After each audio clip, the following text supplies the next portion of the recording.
All right, welcome back to the Training Babble podcast. I am your host, Dave Bott, and I am joined by my sometimes co host, Cooper Bott.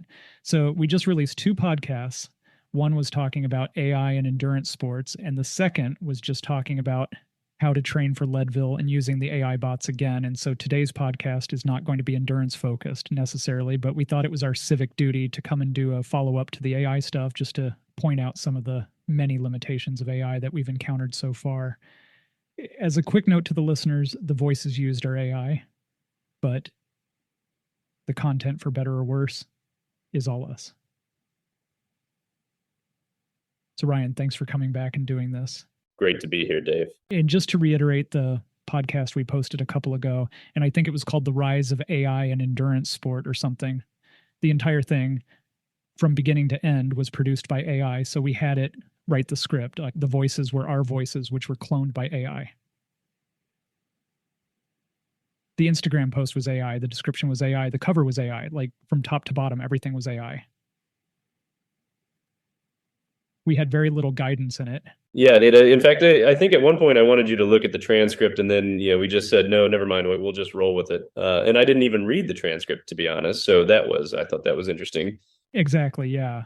And probably a little risky, but I think it turned out okay. So I think, like right off the top, like one of the things you and I noticed, and we've commented about this, is for some reason AI loves analogies. For like, if it was talking in a certain way that I can't even come up with an analogy.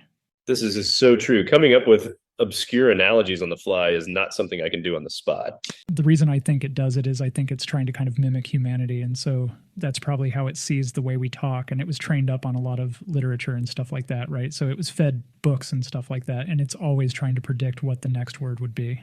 But it was just amazing how many analogies, especially in the second podcast. It's like every other word or every other sentence was an analogy. My favorite is it's an analogy that is not generalizable either. So it's a lot of times will be imagined. So this was one that came up. Imagine you're in a sailboat and you're lufting into the breeze. How many people know what that means? I think the irony here is that, like, it was based on you, and you've had some analogies before when you're talking about getting your pool cleaned or the cleaner not being on time and stuff like that. So I can totally see where it came up with those analogies. Imagine it's like your pool skimmers are just full of leaves. That's like your TSB being too low or whatever. It's like, this doesn't actually mean anything to me in the context. I think in literature and in a lot of the models training material, I guarantee there's like quite a bit of regurgitation of those kinds of concepts, right? And we see that quite often, especially with the aspirational type of goals, right?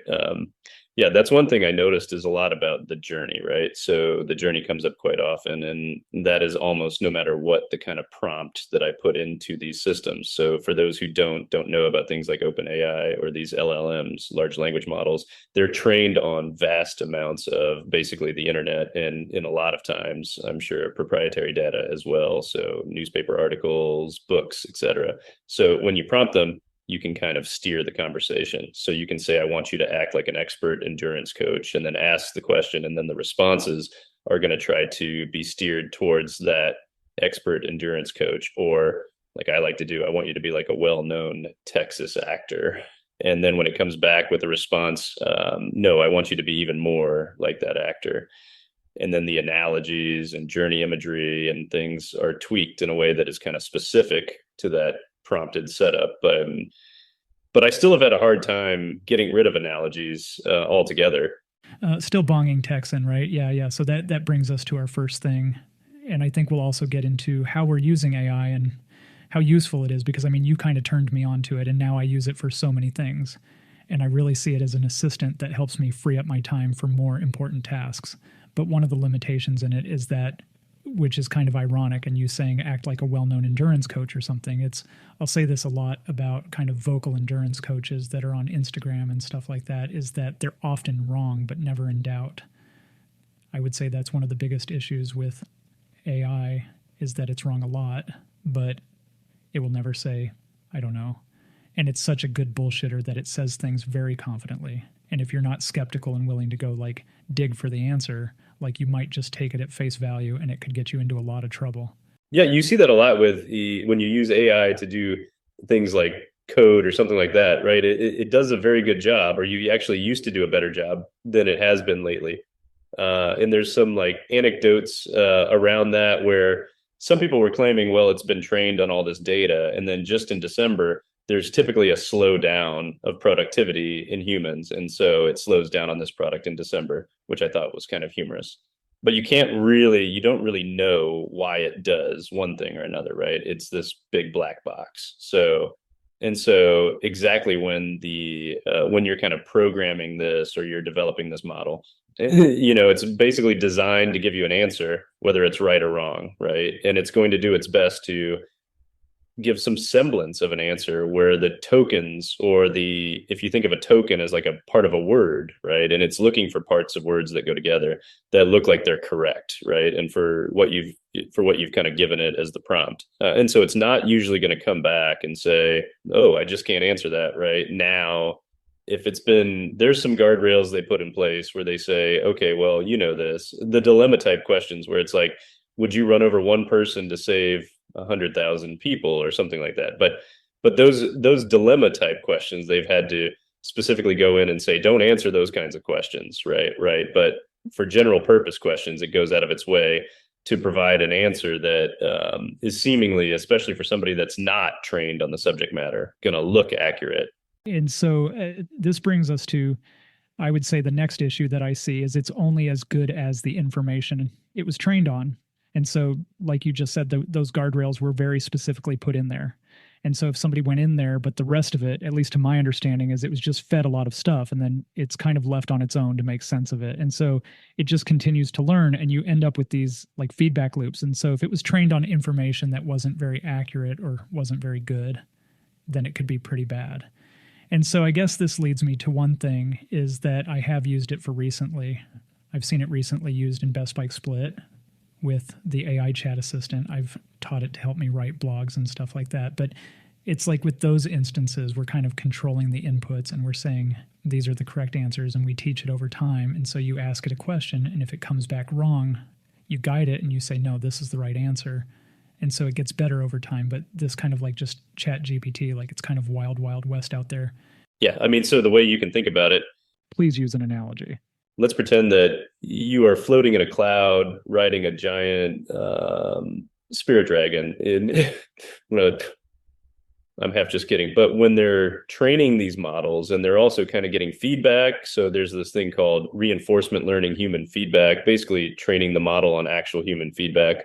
And I believe when they originally trained these models, at least the first iterations of them, like GPT-3, 2.5, whatever the precursor was, now they're up version 4 and Turbo 4 and all these kind of different model iterations, but they did have actual human feedback flowing into the training models. This can simply be the prompts you see where there are multiple versions of an answer and you select one or you give a thumbs up on an answer. Essentially, you look at the results and you say, does this result of this question match up with my understanding?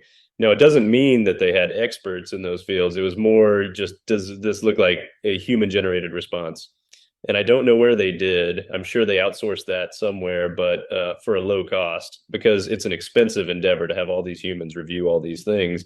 As you start to kind of go down, now there's more and more. You have this kind of human feedback loop, and you start to automate portions of it, right? So for instance, if you're doing a math problem, right? And you said, okay, I want to know 2 + 2. And the model goes, okay, 2 + 2, maybe that's 5. Well, you can have some check and balances as no, that's not right. 2 + 2 is 4. And then it comes back and then it starts to learn that way. So you can have this kind of learning process automated. And so a lot of the models, and that's kind of the direction that they're going with these learning processes. Now, there's a problem with that feedback loop is, let's say more and more of the internet starts to be AI driven. So more of the content is AI driven. Then you start reading in that AI driven content right into the next iteration of the model. And it says, hey, everybody's loves analogies. Look at all the places they're using them, right? And if you say, okay, the New York Times friends. So they say, if the model thinks that the New York Times is human created feedback or human created content, then it may say, okay, that's human created content. But what if it's not right? Just keeps reinforcing the same patterns that it already sees. And so there was some research recently I read where they did some basically reinforcement learning of AI using AI generated content. And what they found is that kind of like a copy of a copy of a copy, right? It starts to divert to like converge on the mean of everything just being kind of bland. So that's what I might concern with. This is that you have smarter and smarter models and more people spending a lot of money on it, but then the wider use it gets doesn't mean that it converges to this kind of generic everything. Everything's like a sailboat swimming into the or going into the head first into the wind. It's just not moving forward, right? Right. And I think my bigger concern, and I've already kind of alluded to this earlier, is that no transcript people were already in a place where you Google something and you might get 5 answers and somebody just picks an answer and they don't necessarily go and like do their due diligence and like verify the answer. And now with AI, it's giving you one answer very confidently. And again, people like you take that at face value and it starts becoming, I mean, like I've seen the same thing where people use it to create misinformation, right? It like you can tell it to write an article that becomes very convincing, but it's complete bullshit. But if somebody sees that, like there's going to be a portion of people that accept it and share it, and then that ends up feeding the loop also. Yeah, there's this tendency for the first pass to be super generic as well, yeah, right. It's just telling people what they want to generally hear, which is typically generic stuff. And so if I go back and listen to our podcast about the future of AI, whatever, or very generic, right? Like, oh, AI is going to help. It's going to do this. It's going to do that. But there's always room for the human coach. Don't forget about human code and this and that, right? And it didn't really, when you boil down to, you really get into any specifics, right? And so I think that, that this kind of, especially as LLMs they're trained on so much information and so much information out there is kind of generic. If you leave it, read a lot of blogs and stuff like, you read some of the blogs on some of the Android sites and stuff. It's like, the top 8 ways to do this. And you're like, oh, okay, well, sleep better. Right. And it's the same thing. Yeah. And it's like none of it's specific, right? It's all like just generic kind of bullet point garbage. And so, I think the first pass, you get a lot of that.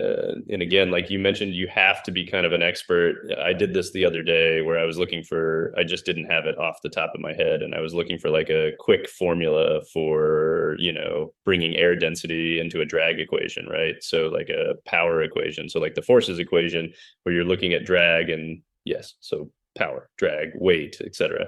And you're trying to find out like how much power is going to take to go a certain speed.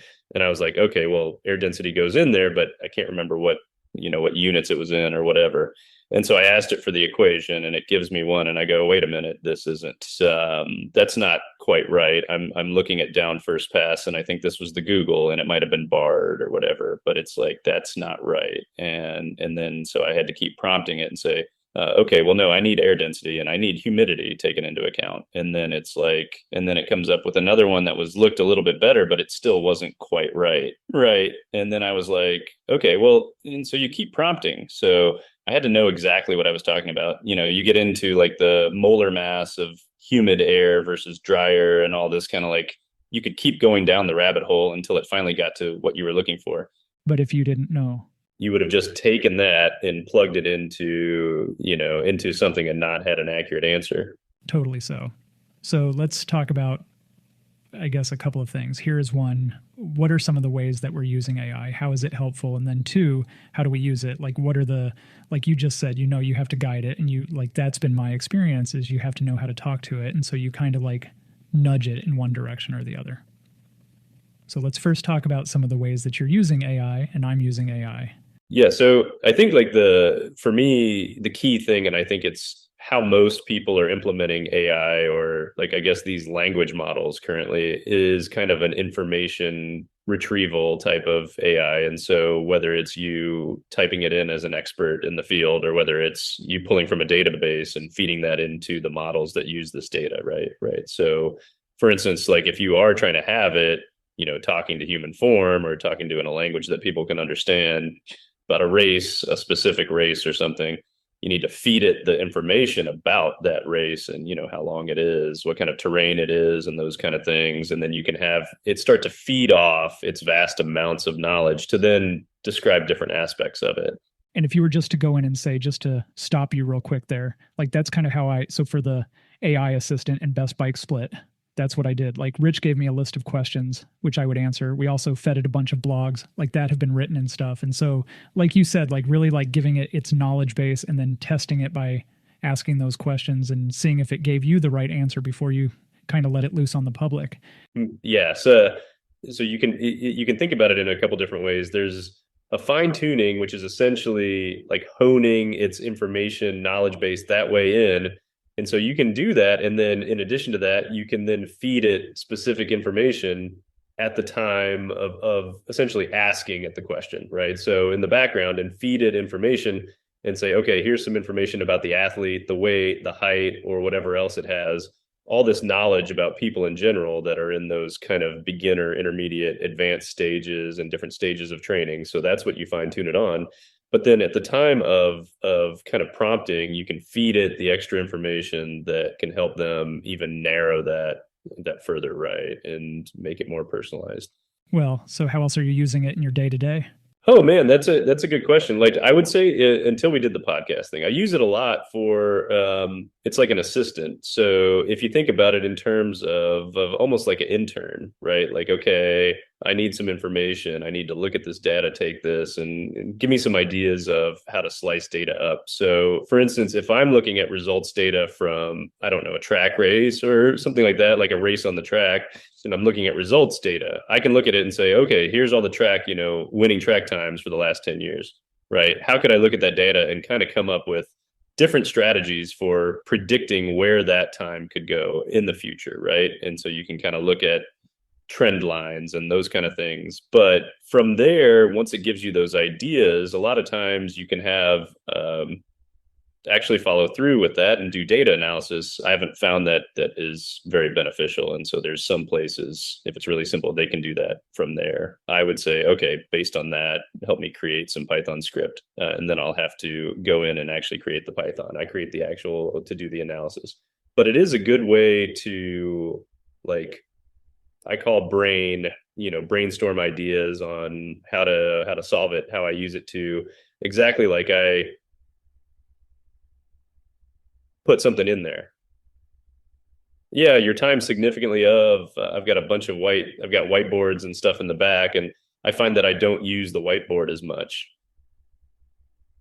Right. Like, guys, I used to spend a lot of time, like, just creating a lot of time, like, just contemplating the structure of a problem. And now it's like, I have a colleague kind of there, somebody I can bounce ideas off of, and then kind of come up with a faster iterative process on that.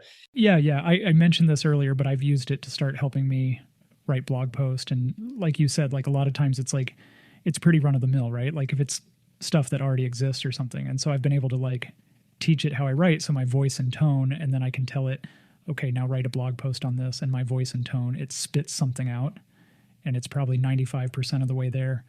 And I go and make some edits and add some stuff that maybe it missed, but I'm not spending hours doing something now. I can spend minutes doing it. And so it's like I can still get my ideas out faster and then spend time on the things that are more important to me. And other places I've used it, we both use WKO. I've tried to teach it to, like, I've fed it all the expression so it can help me create charts. But that's definitely a place I've run into where it's like, how do I make this chart? And it gives something that's very convincing, but the language isn't quite correct or something like that. And so then I'll tell it like, no, actually it's this. And then I'll tell it, no, actually it's this. And, oh yeah, I apologize. Absolutely. You're right. It's very congenial. Yeah, I've noticed that's kind of interesting that I've also, I've been messing with it for, it's quite some time. Right. And I have noticed like how much has happened. And so this is something we should probably bring up too. Is that what you can do today?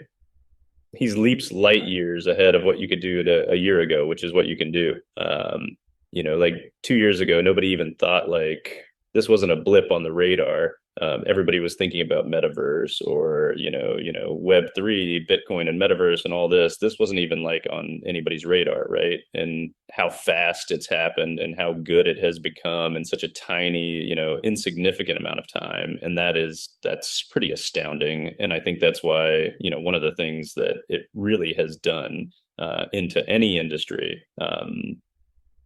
But let's just focus on ours, or the endurance base for a little bit. It's reduced the barrier to entry for a lot of things, right? Stuff. People that had ideas, but they couldn't quite, code it correctly, or they couldn't quite figure out the coding like that shrunk, that barrier is shrunk. People that wanted to implement AI kind of coaching stuff. I saw one release this morning, Indico, or in German. I don't know, that's a German company, but see if I can find it. But there's one that released this morning that like is kind of blending AI personality. So you could choose your coach personality, and then it gives you it gives you training plans, but then you can in natural language say, oh, I need some more intensity today. And it'll say, well, today you're not supposed to have yet. Today it didn't look like you should be able to handle it, but tomorrow I've increased your intensity on your workout or whatever. And it gives you the workout red, and we'll send it to your devices and stuff. And so that kind of feedback, that interaction wouldn't have been possible without a lot of expertise and coding and coaching and everything else a year ago.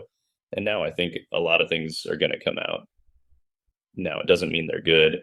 Well, a lot of it is going to be the next thing I think that I was going to say is like, I think there's a lot of things, and it's been over the last, like even lastly 2+ years, a lot of things have come out saying that they're AI or claiming to be AI or machine learning. And a lot of times they're just like solving for X, right?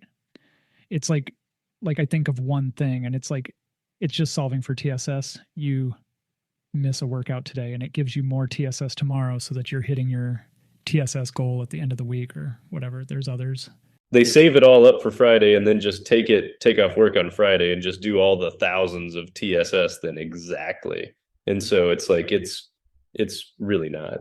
I guess I would call it adaptive training more than anything, where it's like, it's really just like moving things around so that it can solve or satisfy a certain condition at the end, whatever that happens. Well, yeah, that training peaks. I was part of the team that developed the app run with Hal. And so, and that's like a pretty simplistic form of adaptive training, right? Where it essentially takes people's schedules and when they can run, when they can't run, and in some preferences and some goals. And it comes up with a training plan based on Hal's methodology and Hal's voice and tone. And then as you go, it would adjust to that plan for missed workouts. And essentially it was a lot like that. You're still trying to get the most amount of training that you can without hitting your constraints. You can kind of think like that. And so, it may not always solve for X, or it may try and solve for X and, keeping Y and Z under these other thresholds. Right. But it was still, simplistic adaptive training. It wasn't looking at it kind of in real time and giving it real personalized kind of feedback and adjustment to it. Right. It was all based on, kind of complex optimization models, if you will. So, yes, I think that for the longest time was what people were doing. And there's quite a few of those out there still, and doesn't mean that they don't do a good job. They can do a great job. But now the barrier to having this black box coach is almost not, like at least then we could explain how it worked. Yeah, now it's very difficult to explain how these large language models work, because essentially it's just a black box that you're feeding information into. It doesn't mean that you can't set it up in a way that is still super beneficial and super useful. So I do think that there are ways where it's getting better. And again, this is what we say now. In 5 months, we may go up. Never mind. It's perfect. Best coach I've ever seen. Yeah. It won't. It's just going to grow exponentially as more people use it and it learns and stuff like that. And I guess a couple of other things. Here's like one thing we didn't mention is that generally they're very good in a narrow scope of things. And so with the language things, it's very good in language and predicting what the language is going to be. With the image generators, it's really good at predicting images, but it can't spell for shit. Like, what do you mean? And so I think just realizing the limitations of that too is that it's like, at the moment, it's not a general intelligence. It's a very specific intelligence to do specific things. Yeah, and the way that they're looking at refining this is this kind of this learning. So as you see more and more of these images, which are essentially, you can think of a pixel like a part of a word, right? And so it's trying to guess what pictures, what pixels should be close to each other, why that always devolves into something in the universe, vast universe. Oh yeah, like flying bikes.